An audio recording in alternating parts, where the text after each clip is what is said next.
World of a Pastor and First Lady, and I'm on YouTube and Facebook. I also go on the Take a Ride with Lady B on YouTube and Underground World of a Pastor and First Lady.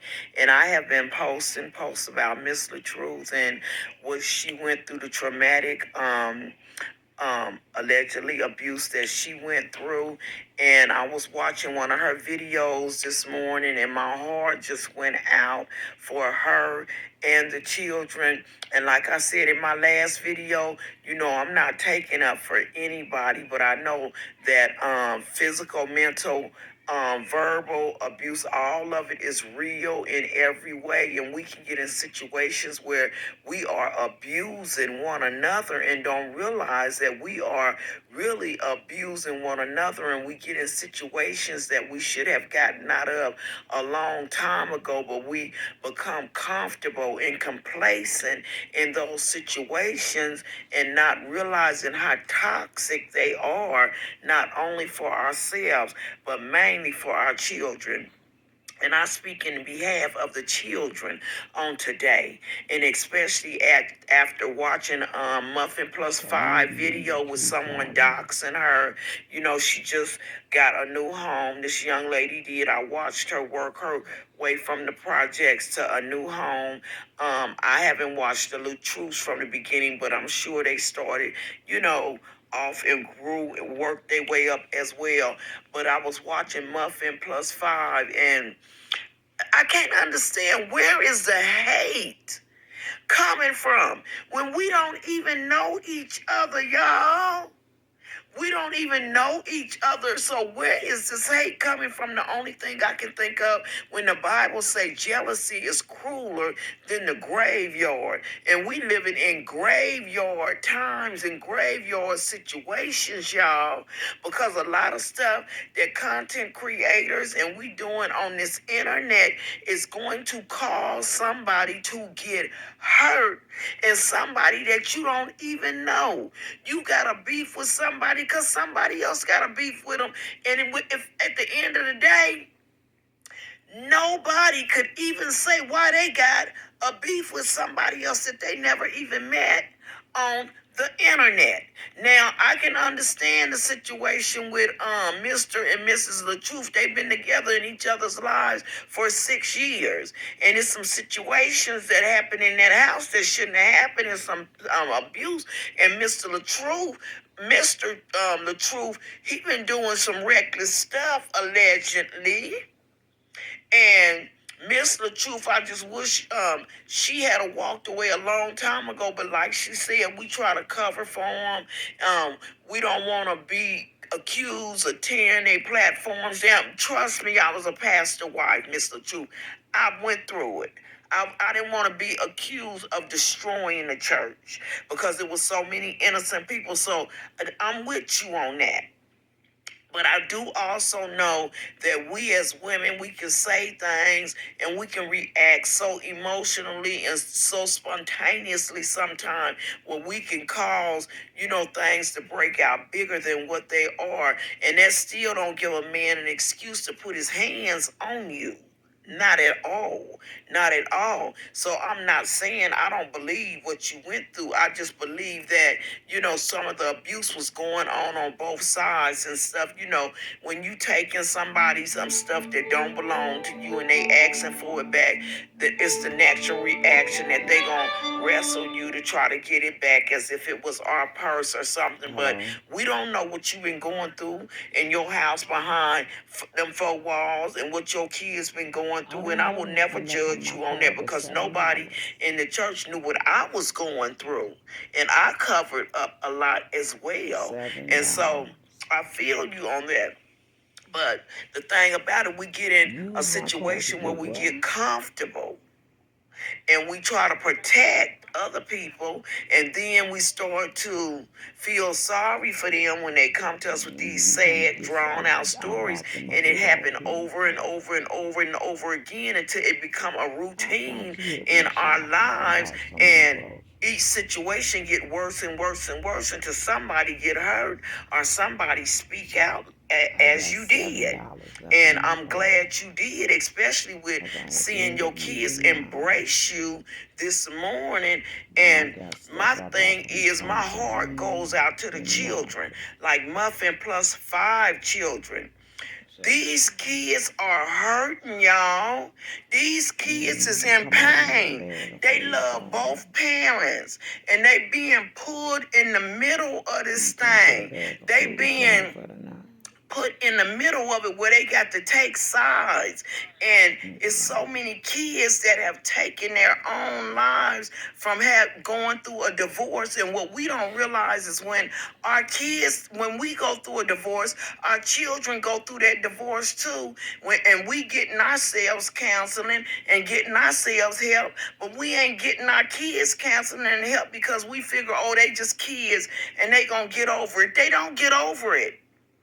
I had a cousin that had an ulcer at the age of 10 years old behind a divorce. And it's kids, we read on the news all the time when a broken family and stuff causes depression, it causes stress, it causes these kids to turn to drugs, it causes the young girls to turn to boys looking for love in all the wrong places.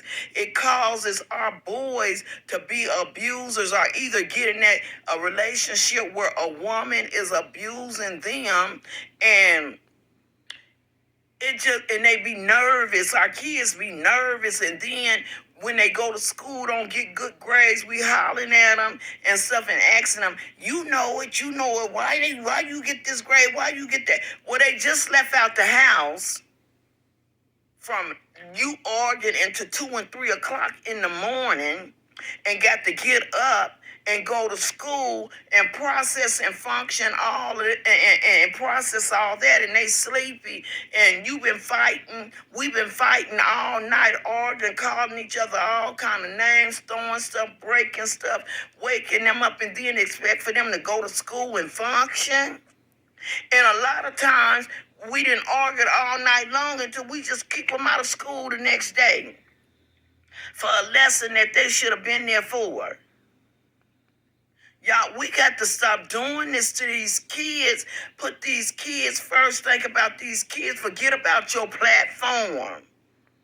Forget about that. Content creators that's coming against each other that don't even know each other. Think about these people that got small children and children that's in school. They going to school with other kids. And there's other kids in school that got parents that's on this same YouTube and Facebook. It's bad enough they got to deal with the regular stuff in school, but then they got to deal with your drama that you having at your house on top of that.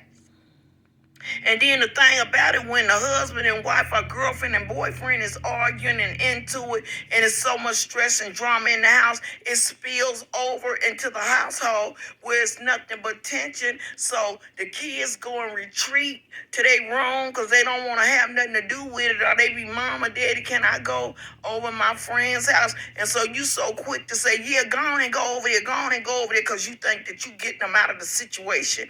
But guess what? A whole lot of time we putting them in a whole nother situation at a whole nother level because you might be sending them to somebody's house that got a predator in it. And your child is vulnerable, and all they want to do is hear a kind word, and that predator is telling them something nice and something easy, and study reeling them in, and you think you sending them to a safe haven. That's even when sending them to relatives' house. I'm going to send y'all over such and such up here person's house for a couple of days until this die down. Well, you know what? A lot of times our predators come from a relative's house. And you know what, content creators, y'all gonna be sorry and gonna regret when somebody come across this YouTube and say that they child OD on some medication or took something or hung with the wrong person or was violated because of something they didn't heard and went through because of your mouth. Women, I'm talking mainly to women. We don't hear these men on TV going at it and stuff like that. Women, your mouths, our mouths. We got to stop this. With our mouths with each other, talking reckless to each other on this internet and talking about each other kids and dead kids and your kids looking funny and looking retarded, all this old kind of mess. That's just a bunch of foolishness. Pray. And most of all, I'm asking the content creator, pray for the children. Keep these kids out of y'all's mess. The Bible say, God said in his word, he look over the children, the widows, and fools. Keep on messing with these kids. You be thinking you getting ahead, you stay on this internet all day long trying to make them few dollars, and in the process, the kids are drowning in your mess. Messy boots, messy boots, messy boots. Y'all better stop this mess. Cause something gonna sweep through here. God ain't pleased with this. And y'all got to stop it. Doxing each other. Muffin come on here crying and somebody giving out her address for what? Are you really going to the girl's house? You got the girl all frustrated, upset, and stuff like that. And like she said, it's crazy people out there that will come to your house. What are you giving her address up for? What did she even do to you? If you get to know her, you just might like her. I know I come off wrong to people, but if you get to know me, I guarantee you, you're going to like me. You're going to love me. Y'all don't even know each other and don't like each other. For what and why? Crazy. But you know what? Drama. The Bible say in the last days, and we are truly living in the last days, because I ain't never seen such a mess in my life. Messy boots, messy boots, messy boots. Put on some clean ones. Now that's all I got to say about that. And most of the time, Muffin, you best to believe is somebody in your circle that's jealous of you. Know it, believe it, trust it. You listening to a woman with some wisdom and some knowledge and some understanding. Subscribe to my channel so y'all can hear more of this positive reaction. Underground world of a pastor, first lady. Take a ride with Lady B. God bless you.